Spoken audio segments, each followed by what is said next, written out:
क्या है पूरा मामला?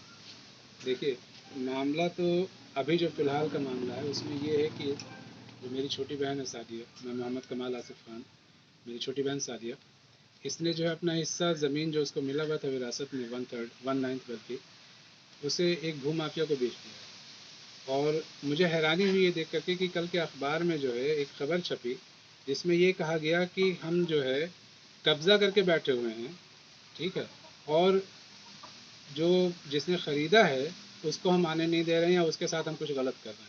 हकीकत ये है कि जो उसका हिस्सा अपने बेचा है उसने, वो 1/9 बनता है और अभी तक इसमें किसी तरह का कोई डिवीज़न वाला फैसला नहीं हुआ है कि किसका कहाँ है और कहाँ नहीं है।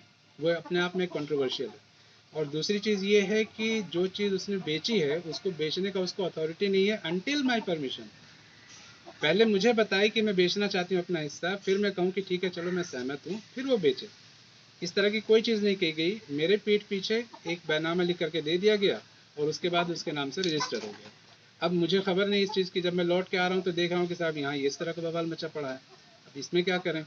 और उस पर से ये न्यूज़ कि साहब ये तो हमें कब्ज़ा नहीं दे रहे हैं, हमारी ज़मीन पे कब्ज़ा करके बैठे हुए। हम अपनी ज़मीन पे बैठे हैं, आपकी ज़मीन यहाँ है, पता चले कहाँ है, किधर है, कितना है, तब तो हम कहें कि हाँ ठीक है चलो ये आपका है। इस तरह की कोई चीज़ नहीं है। ये कहा जा रहा है ये कब्र का क्या मामला है? कब्र जो पहले से कब्र जो है वो जब मेरी माँ के मरने की अफवाहें 3 बार फैलाई गई उस दौरान खोदा हुआ गड्ढा है। और उसी दौरान जो है ये 3 बार लोगों को गांव से आए हैं मिलने के लिए कि अच्छा ठीक है अब दम निकला कि तब दम निकला। उसी बीच ये कब्र खोदी गई थी और बाद में बारिश वगैरह होती रही तो मिट्टी जो निकाल के बाहर रखी तो वो उसमें वापस बह करके चली गई। क्या अभी वो जिंदा है? माँ जिंदा है हमारी बिल्कुल। और जो उनकी कंडीशन है, जो उसने दवाई खिलाई थी उनको, उसकी वजह से उनका नर्वस सिस्टम पूरा ब्रेक डाउन हो चुका है। तो नर्वस सिस्टम डॉक्टर्स ने जब चेक किया, न्यूरोसर्जन्स ने, तो उन्होंने कहा कि साहब आप बहुत लेट कर चुके हैं इनको लेकर के आने के लिए, अब इनका मामला रिवर्स नहीं हो सकता। शिकायत आपने इसका कहीं की? शिकायत बिल्कुल कर रखी थी और इनफैक्ट ह्यूमन राइट्स कमीशन की तरफ से भी एक बार आया था कि आप इनके खिलाफ अप्रोप्रिएट एक्शन लीजिए। लेकिन चूंकि मैं बाहर रहता हूँ तो परस्यू करने का उस तरह से मौका नहीं मिल पाया। लेकिन अब जब इतना मामला सीरियस होता जा रहा है तो फिर उसको भी देखेंगे, इंशाल्लाह करेंगे कुछ। चाहते क्या हैं?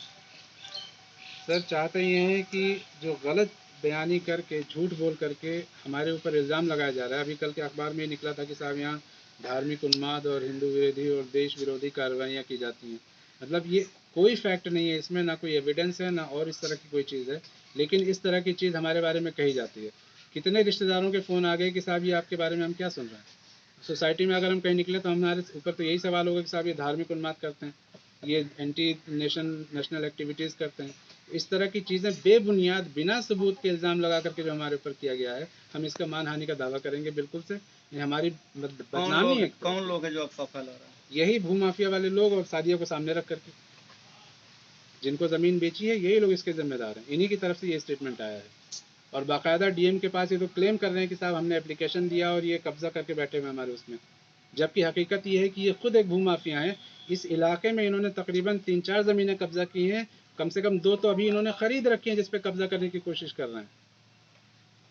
लेकिन अपने गिरेबान में नहीं झांक रहे हैं कि हम क्या कर रहे हैं। जो मैंने पूरी ज़िंदगी अपनी ना ज़मीन खरीदी ना बेची कभी, और मुझे कहने कि मैं भूमाफिया हूँ। मैं अपने घर में बैठा हूँ, अपना घर बचाने की कोशिश कर रहा हूँ, मैं भूमाफिया बनूंगा? अरे नौकरी कर रहा हूँ मैं, वही मेरे लिए बहुत है। मुझे क्या ज़रूरत पड़ी है किसी चीज़ में कब्जा करने की?